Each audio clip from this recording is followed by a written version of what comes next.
Tu vas manger comment? Tu vas t'habiller comment? Ta maison sera dans le noir.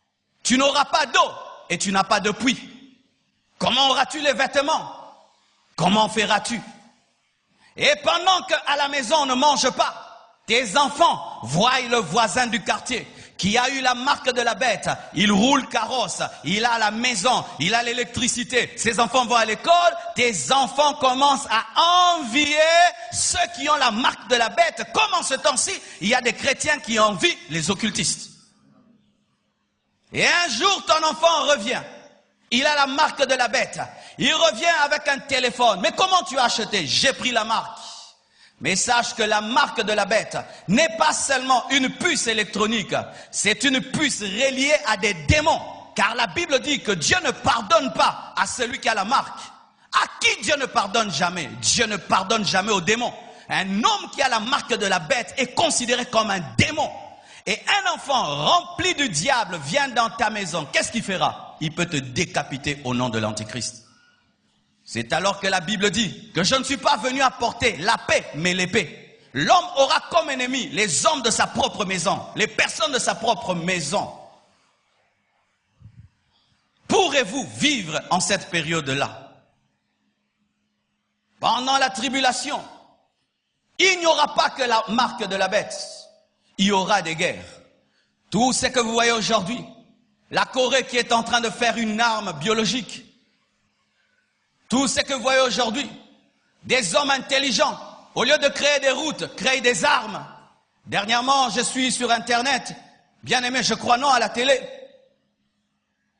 Des gens qui bombardent une arme chimique qui brûle presque les yeux des enfants. Les gens deviennent aveugles. Ils sont en train de tester ces choses. Et les hommes auront la capacité d'envoyer des bombes atomiques dans l'eau, de sorte que l'eau devient amère. Comment vas-tu boire une eau amère? La Bible nous dit que pendant la tribulation, le soleil perdra sa lumière. Une partie de la terre sera dans les ténèbres. La terre est dans les ténèbres et tu n'as pas d'électricité. La Bible nous dit que dans la tribulation, des scorpions mordront les hommes, des épidémies, où tu es malade, agonisant pendant 5 mois.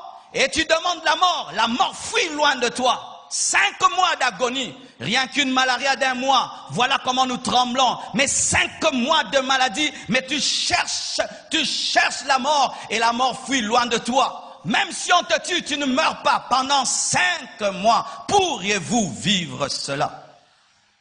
La Bible nous présente que l'iniquité va croître, que c'est terrible, frère.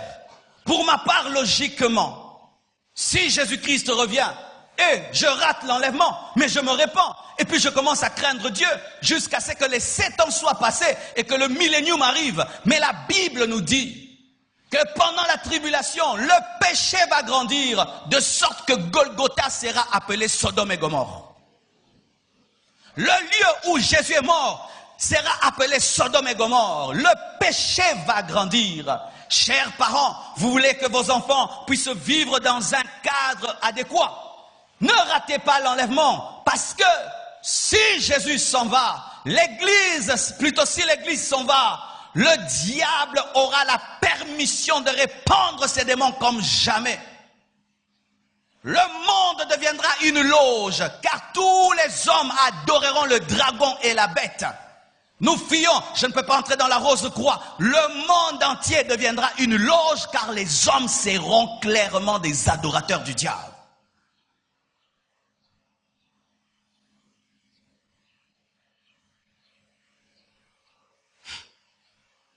Chez moi à la maison, je n'ai même pas un poulailler. Chez moi à la maison, je n'ai même pas un jardin où je plante même une tomate. Maintenant, tu ne peux pas acheter, tu ne peux pas vendre. Tu n'as même pas un poulailler. Tu n'as même pas des tomates. Comment vas-tu vivre? C'est pourquoi je dis ceci aux familles qui vont rester. Achetez beaucoup de jeans. Je suis très sérieux parce que tu ne peux pas acheter les vêtements. Les jeans, ça dure. Ça peut faire 3 ans et demi. Achetez beaucoup de jeans. Et je dis aux familles, si Jésus-Christ revient et qu'un pasteur reste, vous pensez que le pasteur va commencer à prêcher ici? Ta maison deviendra ton église. Ces temples-ci seront récupérés par l'Antichrist. Parce que si tu vas prêcher clairement Jésus-Christ, tu seras décapité. Nous allons revenir au système des églises des maisons, comme au temps de l'église primitive, après l'enlèvement. Les gens qui auront la vérité, qui se sont repentis, vont commencer à vivre dans des maisons. Et comme on ne va pas avoir les unités pour envoyer les SMS, les gens vont commencer à s'écrire à nouveau des lettres. Tu as le temps où mercredi on te prêche, vendredi on te prêche. Si Jésus-Christ s'en va, tu vas chercher un prédicateur. Tu vas chercher un prédicateur. Tu vas chercher les prédicateurs. Pendant que vous avez l'occasion d'écouter la parole, répentez-vous, répentez-vous, répentez-vous, répentez-vous, répentez-vous. C'est pourquoi je poste cette vidéo sur Internet. Et au jour de l'enlèvement, si tu as encore les unités, suis-la sur YouTube. Je vous assure, cette vidéo va aider beaucoup de gens dans la tribulation. Voici ce que le Seigneur me dit de dire aux gens. Tu es dans une famille de 10 personnes et 9 sont enlevés. Tu restes seul à la maison. Ça peut te pousser à te suicider. Ne te suicide pas. Oui, beaucoup de gens vont se suicider. Tu fais 3 ans et demi, papa est parti, maman est partie et tu sais qu'ils sont au ciel. Mais toi, tu as raté parce que tu refusais de pratiquer la parole. On te disait tous les jours, donne ta vie à Jésus. Répands-toi, répands-toi. Ah, ça, ce sont vos trucs, hein. Ça, ce sont vos trucs. Et tu te rends compte, maman avait raison, papa avait raison, mes frères avaient raison. Il y a des gens qui risquent de se tuer. Ne te suicide pas, mais arme-toi de la pensée de souffrir pour Jésus et accepte d'être décapité au lieu d'avoir la marque de la bête. Alléluia. Alléluia. Si t'arrivais de rester, dis la vérité pourquoi tu es resté. Car beaucoup de gens qui vont rater l'enlèvement vont commencer à dire que Dieu est injuste. Moi, son enfant, pourquoi il me fait ça? Dis la vérité. J'étais un chrétien hypocrite. J'étais un chrétien hypocrite. J'étais un chrétien hypocrite. C'est pourquoi je suis resté. Mais Seigneur, pardonne-moi et donne-moi la force de t'aimer. Et si je dois accepter le sacrifice de ma vie, que je l'accepte. Car il est écrit, celui qui acceptera de perdre sa vie la retrouvera. Mais celui qui la gardera la perdra.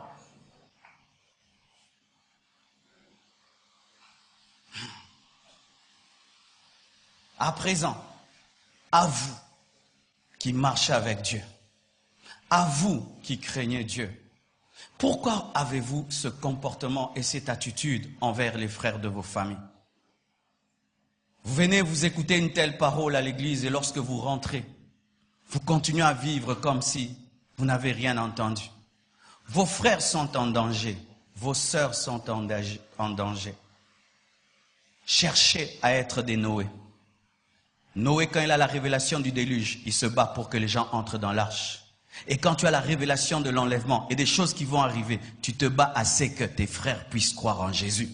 Tu ne passes pas ton temps à les insulter, tu ne passes pas ton temps à les accuser, tu ne passes pas ton temps à dire qu'ils sont des démons, mais tu travailles à faire qu'ils puissent croire en Jésus-Christ comme toi pour que tu puisses les retrouver. Chers parents, est-ce que tes enfants seront enlevés? Cher mari, est-ce que ta femme sera enlevée? Tu te donnes à être très spirituel et tu laisses ta femme être charnelle. Tu te donnes à être spirituel, tu laisses tes enfants devant la télévision. Tu te donnes à être spirituel, tu offres tout ce qu'il faut à tes enfants, mais tu ne leur donnes pas Jésus. Tu leur donnes pas Jésus. Tu leur donnes pas Jésus. Si nous pouvions nous battre comme nous nous battons là, à aider nos frères et sœurs à avoir ceci et cela, mais nous battre pour les amener à se convertir. Tu peux leur envoyer toutes sortes de choses sur Internet, mais tu n'envoies pas des prédications, tu n'envoies pas des messages. Commencez à envoyer à vos frères des messages, à vos frères inconvertis des messages sur WhatsApp, sur Facebook. Remplissez leur boîte avec des vidéos et des prédications. S'ils ne croient pas en toi, une prédication, une vidéo peut changer sa vie.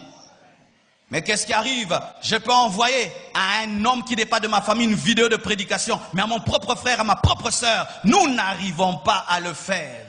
Nous sauvons les autres, sauf les membres de nos familles. Très à l'aise à prêcher aux autres, mais pas aux membres de nos familles. Très à l'aise à envoyer des vidéos de conversion, de prédication aux autres, mais pas aux membres de nos familles. Alléluia. Alléluia. Voici mes frères et sœurs. J'ai compris ceci, que souvent nos églises sont comme des mauvaises écoles. Vous savez, dans une école moins sérieuse, le promoteur se contente d'avoir une foule, même s'il sait que cette foule ne va pas avoir l'examen d'État. Mais dans une école sérieuse, ce n'est pas la foule qui compte, mais c'est le nombre des personnes qui ont le diplôme pour faire 100%.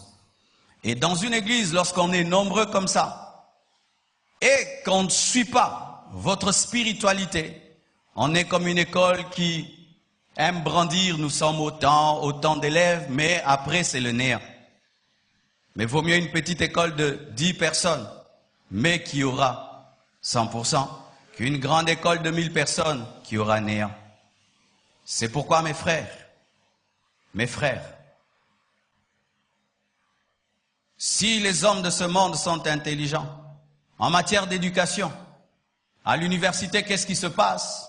On donne un examen et le professeur sait que l'examen est tellement haut et il connaît le niveau intellectuel de ses étudiants. Il dit qu'il y aura une deuxième session et pendant la deuxième session, il prépare un examen pour les aider à comprendre ce qu'ils n'ont pas compris. Et Dieu aussi. Il dit qu'il y aura l'enlèvement, mais après l'enlèvement, ceux qui vont rester, s'ils gardent la foi et se répandent et refusent la marque de la bête et acceptent même de mourir, ils vont ressusciter pour entrer dans le millénium. Nous, l'Église, nous prêchons quoi? L'enlèvement et nous prêchons le millénium, mais nous ne prêchons jamais la période de 7 ans, alors que pendant la période de 7 ans, la Bible dit qu'il y aura un peuple tellement nombreux qu'on ne peut les compter. Qu'est-ce que je veux dire? Nous ne devons pas faire semblant. Nous savons que dans nos familles, sur 10 personnes, il y a peut-être 3 qui seront enlevées, n'est-ce pas? Mais alors, ces personnes qui ne seront pas enlevées, qui resteront, qu'est-ce que la Bible leur dit? La Bible leur dit de croire en Jésus-Christ, de tenir ferme et ne pas avoir la marque de la bête. Allez leur dire cela. Si tu refuses de croire en Jésus-Christ et moi je m'en vais, voici ce qui va t'arriver. Alors quand tu verras ces choses et que tu croiras et que tu sauras que je ne mentais pas, voici ce que tu dois faire. Fais de ton mieux pendant 7 ans de garder la foi. Et j'aimerais vous dire, ce n'est pas que je suis venu vous faire peur.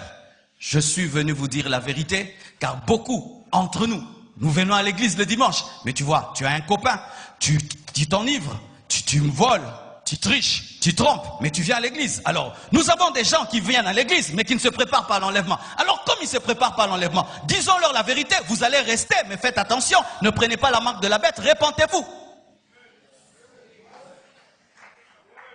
Non, comment le pasteur peut nous dire ça? Mais quand je regarde vos vies, samedi vous êtes dans les boîtes. Vous êtes dans le péché, même si vous priez. Vous trichez à l'école, vous volez au travail. Vous avez des ennemis, vous avez des rancunes. La sanctification n'est pas votre priorité, mais c'est la bénédiction que vous voulez. Alors lorsque un pasteur voit cela, alors il peut comprendre que ces gens ne vont pas partir. Alors ils ont besoin de voir pour croire. Alors vous verrez. Alors vous verrez. Vous verrez. Vous verrez. Oui, j'aimerais te parler. Lorsque tu viens à l'église, on parle de l'enlèvement, tu nous méprises. Tu es comme les gens du temps de l'autre qui le méprisaient. Mais ils disent toujours ça. Le jour que ça s'accomplit, alors tu croiras. Alors voici ce que tu feras. Pendant 3 ans et demi, cultive des pommes de terre. Achète-toi des jeans. Cache-toi très bien dans ta maison. Prends la Bible, commence à la lire comme jamais. Deviens le prophète du millénium. Dis maintenant aux gens. Lorsque les gens vont commencer à faire des informations et disant nous ne comprenons pas, demande la permission de passer à la télévision pour leur expliquer. En soi, hein, ce que Jésus a dit c'est accompli, nous sommes restés, tenons bon parce que l'Antéchrist arrive et voici ce qui va arriver. Mais Dieu ne veut pas que tu deviennes un prophète de la tribulation. Mais si tu ne prends pas la décision, c'est ce que tu deviendras, un grand prophète de la tribulation, expliquant l'eschatologie avec précision. Que Dieu vous bénisse abondamment.